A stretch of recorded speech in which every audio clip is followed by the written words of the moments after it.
என் நெஞ்சில் குடியிருக்கும்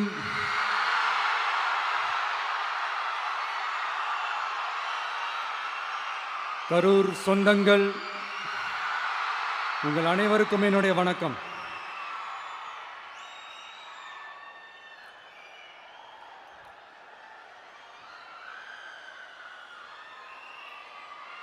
ஒரு மனுஷன் லைஃப்ல எவ்வளோ பெரிய ஒரு உயரத்துக்கு போனாலும்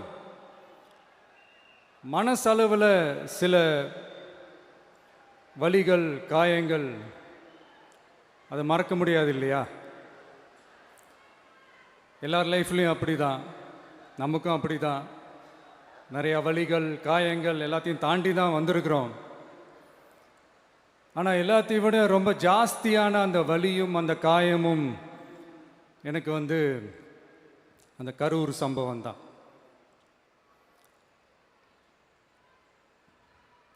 மக்களை சந்திக்கணும், மக்கள் பிரச்சனைகளை எடுத்து பேசணும். அதுக்காக தான் அந்த மக்கள் சந்திப்பு பயணத்தை தொடங்கி திருச்சி, அரியலூர், நாகப்பட்டினம், திருவாரூர், நாமக்கல், கரூர் அப்படின்னு சொல்லிட்டு போயிட்டுருந்தோம். அரியலூரில் அந்த மீட்டிங் முடிச்சுட்டு பெரம்பலூர் போகிறதுக்கு முன்னாடி அந்த பெரம்பலூர் போலீஸ் எங்களை அலர்ட் பண்ணாங்க. சரிங்க, கூட்டம் கொஞ்சம் ஜாஸ்தியாக இருக்குது, லேட் ஆகிடுச்சு, வராதிங்க அப்படின்ட்டு. So we had no choice. Police சொன்னால் நம்ம அதை ஒபே பண்ணி தானே ஆகணும். அதே நேரத்தில் பெரம்பலூர் மக்களோட அந்த சேஃப்டியும் மைண்டில் எடுத்துக்கிட்டு ஒரு மன வலியோடவே திரும்ப போயிட்டோம். அதுக்கப்புறம் பெரம்பலூர் தொகுதி மக்களுக்கு மன்னிப்பும் கேட்டோம். அதே மாதிரி நாமக்கல் அந்த மீட்டிங் முடிச்சுட்டு கரூர் வரும்போது அந்த கரூர் போலீஸ் எங்களை அலர்ட் பண்ணியிருக்கலாம்ல.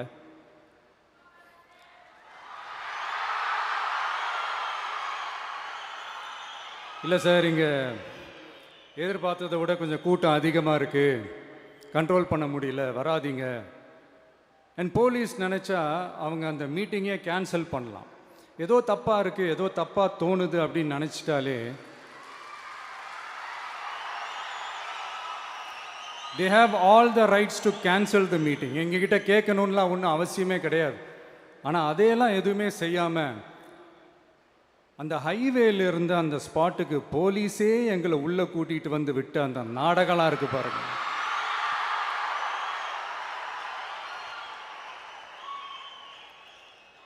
நம்பிட்டேங்க, முழுசாக நம்பிட்டேன்.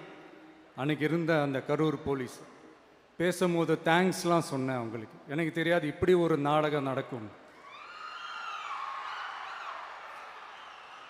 இதுக்கெல்லாம் யார் காரணம்?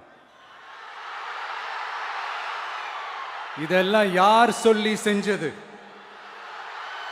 இப்படி பண்ணுங்க, அப்படி பண்ணுங்க, சப்போஸ் அப்படி நடந்தா இப்படி பண்ணுங்க, சப்போஸ் இப்படி நடந்தா இந்த மாதிரி இன்ஸ்ட்ரக்ஷன்ஸ்லாம் கொடுத்து அந்த ப்ரெஷர் போடுறது யார்?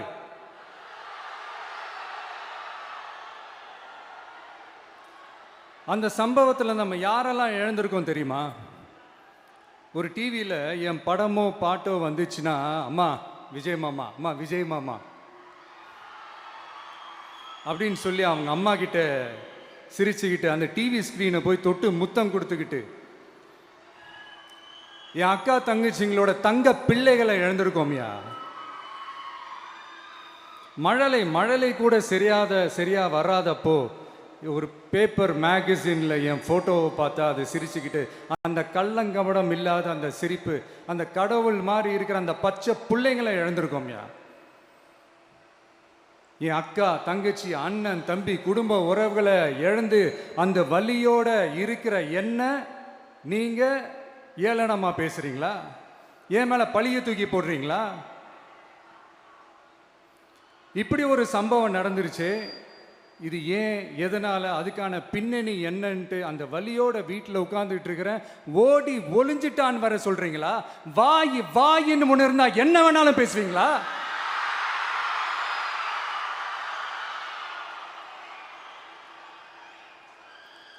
மக்களே, நான் உங்களையே கேட்குறேன், அன்னைக்கு அத்தனை க்ரௌடு இருந்துச்சு, அந்த க்ரௌடுக்கு தகுந்த மாதிரி போலீஸ் பாதுகாப்பு கொடுத்தாங்களா? இந்த இடத்தை எடுத்துக்க சொல்லி நாங்க தான் சொன்னோம்னு ஒரு போலீஸ் ஆபீசர் பேட்டி கொடுக்கிறாரு. அதுக்கு என்ன அர்த்தம்? இவ்வளோ வலி, இவ்வளோ காயங்கள் கொடுத்துட்டு பழியை தூக்கி நம்ம மேல போட்டுட்டு அதுல ஒரு அரசியல் ஆதாயம் தேடுறீங்களேயா?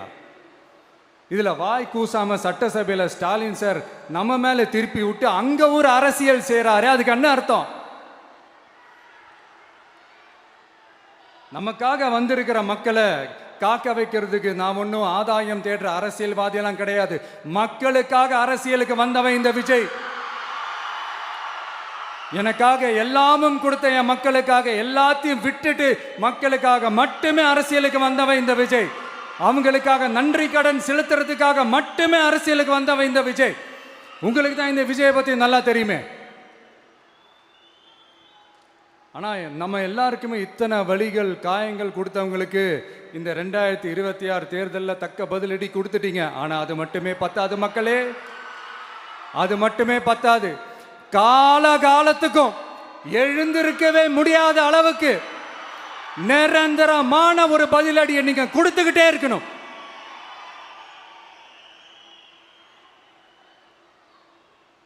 இப்படிலாம் பண்ணா நான் மக்களை விட்டு ஓடிடுவேன் நினைப்பா?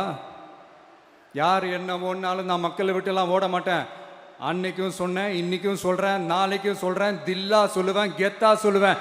பணமா ஜனமா அப்படின்னு கேட்டா என் ஜனம் தான்டா எனக்கு முக்கியம்.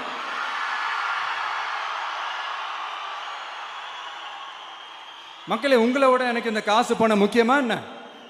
இவ்வளோ குறைகள் நம்ம மேல சொல்றாங்களே, இப்போ நான் சொன்ன மாதிரி அவங்களால ஓப்பனா சொல்ல முடியுமா? அந்த தில்லு இருக்கா, திராணி இருக்கா? ஒரு கிடையாது. ஆனா நம்ம மக்கள் அமைச்சு கொடுத்த நம்ம அரச குறைகள் மட்டும் டிசைனா மாடல் மாடலா குறைகள் மட்டும் சொல்லுவாங்க. ஒவ்வொரு டிபார்ட்மெண்ட்லயும் அந்த பார்ட்டி ஃபண்ட்,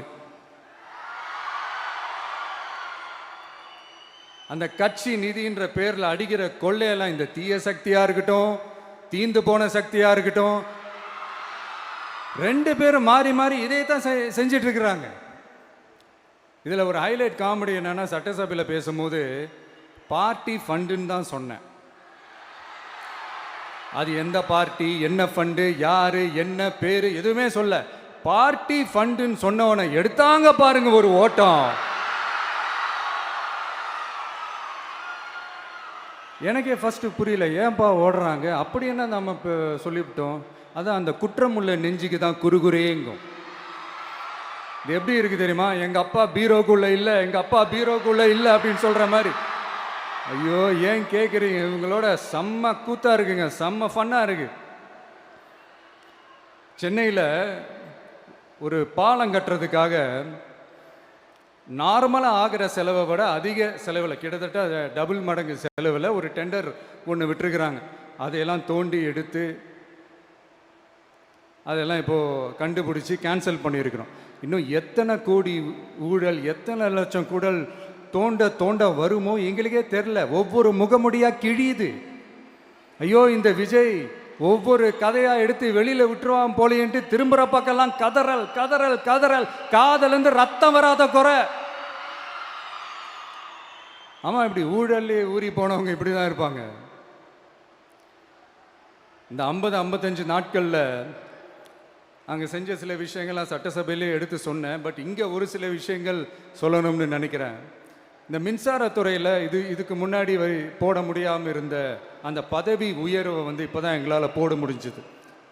அதுக்காக ஒரு அக்கா அழுதுகிட்டே ஒரு நன்றி சொன்னாங்களே, அதெல்லாம் அவங்க கண்ணில் படாது அந்த வீடியோலாம். குறை சொல்கிறவங்களுக்கு. அடுத்து லஞ்சம்லாம் ஒழிக்க முடியாது, ஊழல்லாம் ஒழிக்க முடியாது, அதெல்லாம் பிளட்டிலேயே ஊறி போய் இருக்கு அப்படின்னு சொன்னவங்க போய் ஒவ்வொரு கவர்மெண்ட் ஆஃபீஸாக பாருங்க. ஒரு பைசா லஞ்சம் இல்லை, ஒரு பைசா ஊழல் இல்லை. வேலையெல்லாம் சும்மா டக்கு டக்கு டக்குன்னு நடக்குது. ஒரு பெரியவர் ஒருத்தர் சொல்றாரு, தம்பி வேலையெல்லாம் நடக்குது, ஆனால் அதையும் தாண்டி எங்களுக்கு மரியாதை கொடுக்குறாங்க தம்பி, உட்கார வச்சுலாம் பேசுறாங்க. இதெல்லாம் இதுக்கு முன்னாடி நடந்ததே இல்லை. அவனை போய் பாரு, இவனை போய் பாரு, இந்த ஆஃபீஸரை போய் பாருன்னு சொல்லி அலைய விடுவாங்க. இப்போ லஞ்சம் இல்லை, ஊழல் இல்லை, வேலையெல்லாம் உடனே நடக்குது. மக்கள் அப்படி ஒரு பெருமூச்சு ஒன்று விடுறாங்க. அதை பார்த்து நமக்கு அப்படி ஒரு ஹாப்பினஸ். இதுக்கு மேலே என்ன வேணும்? ஏன் இதெல்லாம் பண்ண முடியாது? மனசுன்னு ஒன்று இருந்தால் பண்ணலாம். இப்போ பண்ணலை. அதே மாதிரி இந்த எல்என்டி நிறுவனத்தோட 18,600 crore-க்கு 3 திட்டங்கள் அந்த ஒப்பந்தம் அந்த கையெழுத்து போட்டிருக்கிறோம். கிட்டத்தட்ட 8,200 பேருக்கு வேலை வாய்ப்பு. நான் சொல்கிறது அந்த 3 மாவட்டத்தை சேர்ந்தவங்களுக்கே அவ்வளோ வேலை வாய்ப்பு. குறுவை சாகுபடிக்காக 134 கோடியில் அந்த சிறப்பு தொகுப்பு திட்டம் அறிவிச்சிருக்கிறோம் நம்ம விவசாயிகளுக்காக. இப்போவும் சொல்கிறேன், நம்ம விவசாய பெருமக்களே, உங்களோட இந்த அரசு கூடவே நிற்கும். பெண்கள் பாதுகாப்புக்காக சிங்கப்பெண் அதிரடி படை, அது உங்களுக்கு நல்லா முன்னாடியே தெரியும். வரப்போகிற அறிஞர் அண்ணா அவர்களுடைய பிறந்த நாளில் உங்கள் அண்ணனுடைய அரசில் தாய் மாமன் தங்க மோதிர திட்டம் அறிவிக்கப்படும். இதெல்லாம் கேட்டாங்களே, வாக்குறுதி கொடுத்தீங்களே, என்னாச்சு என்னாச்சுன்னு. இந்த தீய சக்தி மாதிரி ரியல் தாய் மாமன்லாம் கிடையாது, ரியல் தாய் மாமன். எப்படி ரியல் தாய் மாமன்.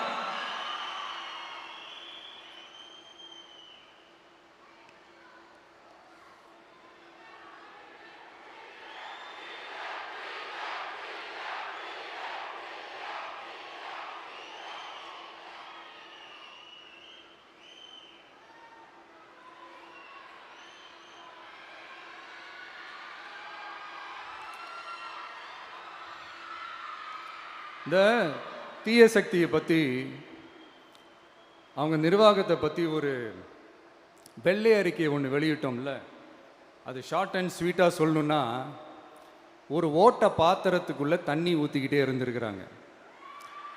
பாத்திரம் எம்டியாகவே இருந்திருக்கு, ஆனால் ஊற்றின தண்ணி தான் எங்கே போச்சுன்னு தெரில. கடவுளுக்கு தான் வெளிச்சம். அது மாதிரி இப்போ நம்ம சொன்னதெல்லாம் சும்மா ஒரு சாம்பிள் தான். இன்னும் வரப்போகிற நாட்களில் உங்கள் அரசனுடைய அந்த விஸ்வரூபத்தை நீங்கள் பார்ப்பீங்க. அடுத்து வாயத்துறங்க சிஎம். அடாடா, உங்கள் சிஎம் நெஞ்சிலேயே குத்திட்டு வந்தீங்க பாருங்க, அதெல்லாம் வேற லெவல். பேசுங்க பேசுங்கன்றீங்க, பேசுனா எந்திரிச்சு ஓடிடுறீங்க. இனிமேல் பேச ஆரம்பிக்கிறதுக்கு முன்னாடி என்ன பண்ணணும் அப்படின்னா, ஒரு நண்பர் ஒருத்தர் சொன்னார், மாண்புமிகு பேரவைத் தலைவர் அவர்களே, எல்லா டோரையும் இழுத்து லாக் பண்ணுங்க அப்படின்னு சொல்லிட்டு தான் பேச ஆரம்பிக்கணும் போல் இருக்கு. ஏன்னா பேசிட்டு இருக்கும் போதே எந்திரிச்சு ஓடிடுறாங்க. 5 நிமிஷம் பேசுனதுக்கே குளத்தூரில் கொத்து பரோட்டா போட்டாங்க. இதுக்கு மேலே பேசினா மொத்தமாக முடிஞ்சிடும், பார்த்துக்கங்க. நாம் அரசியல் பேசினா விஜயெல்லாம் அரசியல் பேசலாமா அப்படிங்கிறது. சரிப்பா, நமக்கு எதுக்கு வம்பு, நம்ம பாட்டுக்கு நம்ம வேலையை பார்ப்போம், எதுக்கு அவங்கள பற்றி பேசிக்கிட்டு அப்படின்னு இருந்தால் விஜய்க்கு அரசியலே பேச தெரில அப்படிங்கிறது. இப்படியே மாறி மாறி மேகதாது அணையை பற்றி என்ன தெரியும், விஜய் அதை பற்றி பேசலை. இப்படி நம்ம அரசியலுக்கு வந்ததுலேருந்தே ஒரு கூட்டம் குறை மேலே குறையா சொல்லிக்கிட்டு, பாட்டுக்கு பாட்டு கச்சேரி எங்களுக்கும் பண்ண தெரியும், பண்ணலாமா? இந்த மேகதாது அணை சம்பந்தமான அந்த வழக்கில் தமிழ்நாட்டோட பெட்டிஷனை சுப்ரீம் கோர்ட் எப்போ ரிஜெக்ட் பண்ணுச்சு? அப்போ யார் ஆட்சியில் இருந்தா? ஏன் ஒழுங்காக வாதாடல? நீங்கள் ஒழுங்காக வாதாடி இருந்தீங்கன்னா அதை ரிஜெக்ட் பண்ணியிருக்க மாட்டாங்கல்ல. ஏன் ஸ்டாலின் சார் வேணும்னே விட்டுட்டாரா? ஏன் இப்படிலாம் கேள்வி கேட்கலாமா? இப்படிலாம் கேள்வி கேட்டால் தான் மேகதாது அணையை பற்றி பேசுனதா அர்த்தமா? ஏன் அந்த ஸ்டேட்டு சிஎம் பேசுகிறாரு, நீங்கள் ஏன் பேசலை அப்படின்னா, நம்ம ஸ்டேட்டோட உரிமையை எங்கே நிலைநிறுத்தணுமோ அதுக்காக வேலை பார்க்குறது மட்டும்தான் முக்கியம். சும்மா சவால் விட்டுக்கிட்டு சீண்டிப்பார், நான் யார் தெரியுமா, தொட்டுப்பார், இப்படிலாம் பேசிக்கிட்டு இருந்தால் வேலைக்கு ஆகாது. சும்மா பேசி பேசி பிரச்சனையை வளர்த்துக்கிட்டு யார் மேலே அது பழியை தூக்கி போட்டுட்டு அப்புறம் மக்களை அம்போன்னு தெருவில் விட்டுட்டு இப்படி தான் ஒரு அரசியல் பண்ணணும்னா அந்த அரசியல் நமக்கு தேவையும் இல்லை, அதை நம்ம செய்யவும் போகிறதில்ல. Talk less work more mode தான், அதுதான் நம்ம பாலிசியே. அதனால தான் சட்டசபையில் அந்த அரசினர் தீர்மானம்னு சொல்லி ஒன்று கொண்டு வந்தோம். அது எப்படி டு டேக் இட் ஃபார்வர்ட், எப்படி கொண்டு போகணுமோ அதை சரியாக செய்வோம். சென்ட்ரல் கவர்மெண்ட்லேருந்து அந்த டீலிமிட்டேஷனை திரும்ப கொண்டு வர போகிறதா ஒரு பேச்சு ஒன்று அடிப்படுது. யார் என்ன டீலிமிட்டேஷன் கொண்டு வந்தாலும் தமிழ்நாடு அது ஒத்துக்காது. நமக்கான இடத்த யாரும் பறிக்கவும் முடியாது, அது பறிக்கவும் விட மாட்டோம். இப்படி நாம் இருக்கும்போது இந்த தீய சக்தி திமுக எங்கே போய் நிற்குது, யார் கதவை தட்டிக்கிட்டு நிற்குது, அது உங்களுக்கே நல்லா தெரியும். மக்களே, இந்த தீய சக்தியும் தீந்து போன சக்தியும் வேறலாம் இல்லை, கூட்டு களவாணிங்க. சொல்ல முடியுமா அவங்களால? எங்களுக்குள்ள ஒட்டும் இல்லை, உறவும் இல்லை, அறிவிக்க முடியுமா?